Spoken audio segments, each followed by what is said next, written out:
வணக்கம். பைபிளை முழுவதுமாக வாசிக்கும் நம் லட்சிய பயணத்திற்கு உங்களை அன்புடன் வரவேற்கிறேன்.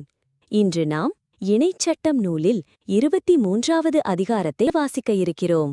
இதுவரை நாம் மொத்த நூல்களில் 14.72% நூல்களை வாசித்து முடித்துவிட்டோம்.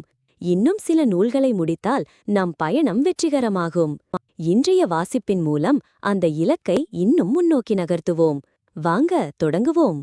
ஆண்டவரின் மக்களிடமிருந்து ஒதுக்கப்பட்டவர்கள். விதையடிக்கப்பட்டவனும் ஆண்குறி அறுக்கப்பட்டவனும் ஆண்டவரின் திருப்பேரவைக்குள் நுழையலாகாது. வேசித்தனத்தால் பிறந்தவன் அவனது 10ஆம் தலைமுறை வரைக்கும் ஆண்டவரின் திருப்பேரவைக்குள் நுழையலாகாது. அம்மோனியரும் மோவாபியரும் அவர்களது 10ஆம் தலைமுறை வரைக்கும் அவர்களை சார்ந்த எவரும் எக்காலத்திலும் ஆண்டவரின் திருப்பேரவைக்குள் நுழையக்கூடாது.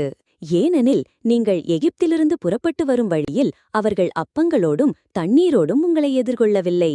அத்தோடு ஆராம் நகராயிலுள்ள பெத்தோர் எனும் ஊரிலிருந்து பெகோரின் மகன் பிலையாமை உன்னை சபிக்கும்படி கூலிக்கு அமர்த்தினார்கள். ஆயினும் உன் கடவுளாகிய ஆண்டவர் பிலையாமுக்கு செவி கொடுக்க மனமின்றி சாபத்தை உனக்கு ஆசியாக மாற்றினார். ஏனெனில் உன் கடவுளாகிய ஆண்டவர் உன்மீது அன்பு கூறுகிறார். உன் வாழ்நாள் எல்லாம் நீ அவர்களது நல்லுறவையும் நலத்தையும் நாடாதே. ஏதோமியனை வெறுக்காதே, ஏனெனில் அவன் உன் சகோதரன். எகிப்தியனை வெறுக்காதே, ஏனெனில் அவன் நாட்டில் நீ அந்நியனாய் வாழ்ந்தாய். அவர்களுக்கு பிறந்த பிள்ளைகளின் 3ஆம் தலைமுறை தொடங்கி ஆண்டவரின் திருப்பேரவைக்குள் வரலாம். பாளையத்தை தூய்மையாக வைத்துக்கொள்ளல். நீ உன் பகைவருக்கு எதிராக சென்று பாளையம் இறங்கியிருக்கையில் எல்லா தீச்செயல்களிலிருந்தும் விலகியிரு. உங்களில் ஒருவன் இரவில் நிகழ்ந்த செயலால் தீட்டுப்பட்டிருந்தால் அவன் பாளையத்திற்கு வெளியே செல்லட்டும். பாளையத்திற்குள்ளே வரக்கூடாது. மாலையானதும் நீரில் குளித்து கதிரவன் மறைந்ததும் அவன் பாளையத்துக்குள் வரட்டும். நீ வெளிக்குச் செல்வதற்கென பாளையத்திற்கு வெளியே ஒரு இடம் இருக்கட்டும். படைக்கலன்களோடு ஒரு மண்வெட்டியும் வைத்துக்கொள். நீ வெளிக்குச் செல்கையில் அதனால் ஒரு குழி தோண்டு. நீ கழித்ததை அதனால் மூடிவிட்டு திரும்பு. ஏனெனில் உன் கடவுளாகிய ஆண்டவர் உன்னை காக்கவும் உன் பகைவர்களை உன்னிடம் ஒப்படைக்கவும் பாளையத்துக்குள்ளே உலா வருகிறார். அவர் உன்னிடத்தில் கழிவைக் கண்டு உன்னை விட்டு விலகாதவாறு உன் பாளையம் தூய்மையாயிருக்கட்டும். பிற சட்டங்கள். தம் தலைவனிடமிருந்து தப்பி வந்து உன்னிடம் அடைக்கலம் தேடியுள்ள அடிமைகளை அவனிடம் ஒப்படைக்காதே. குடியிருப்பு ஒன்றில் தமக்கு பிடித்தமானதை தேர்ந்து கொண்டு அவர்கள் உன்னிடையே இருப்பாராக. நீ அவர்களை கொடுமைப்படுத்தாதே. இஸ்ரயேலின் புதல்வியருள் எவனும் விலைமகளாயிருத்தலாகாது. இஸ்ரயேலின் புதல்வர் எவனும் விலைமகனாயிருத்தலாகாது. விலைமாதின் வாடகையையோ விலைமகளின் கூலியையோ எவ்வித நேர்ச்சையின் பொருட்டும் உன் கடவுளாகிய ஆண்டவரின் இல்லத்திற்குள் கொண்டு வராதே. ஏனெனில் இவை இரண்டுமே அவருக்கு அருவருப்பானவை. உன் இனத்தவனிடமிருந்து வட்டி வாங்காதே.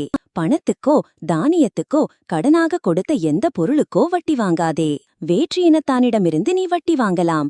ஆனால் நீ உடைமையாக்கிக் கொள்ளப் போகும் நாட்டில் நீ மேற்கொள்ளும் செயல்களில் எல்லாம் உன் கடவுளாகிய ஆண்டவர் உனக்கு ஆசி வழங்கும் பொருட்டு உன் இனத்தானிடம் வட்டி வாங்காதே. உன் கடவுளாகிய ஆண்டவருக்கு நேர்ச்சை செய்திருந்தால் அதை செலுத்துவதற்கு காலம் தாழ்த்தாதே. ஏனெனில் அது உனக்கு பாவமாகும். உன் கடவுளாகிய ஆண்டவரும் அதை உன்னிடம் கேட்பார் என்பது உறுதி. ஆனால் நேர்ச்சை செய்யாதிருந்தால் அது உனக்கு பாவமாகாது.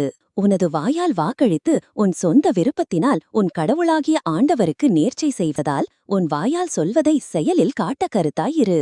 உனக்கு அடுத்திருப்பவனின் திராட்சை தோட்டத்திற்கு சென்றால் உன் விருப்பம் போல் திராட்சையை உண்ணலாம். ஆனால் உன் கூடையில் எதையும் வைத்தலாகாது. உனக்கு அடுத்திருப்பவனுடைய விளை நிலத்திற்கு சென்றால் உன் கையால் கதிர்களை கொய்யலாம். ஆனால் கதிர் அரிவாளை உனக்கு அடுத்திருப்பவனின் கதிர்களில் வைக்காதே. நாம் 1189 அதிகாரங்களில் 176 அதிகாரங்களை நிறைவு செய்துவிட்டோம்.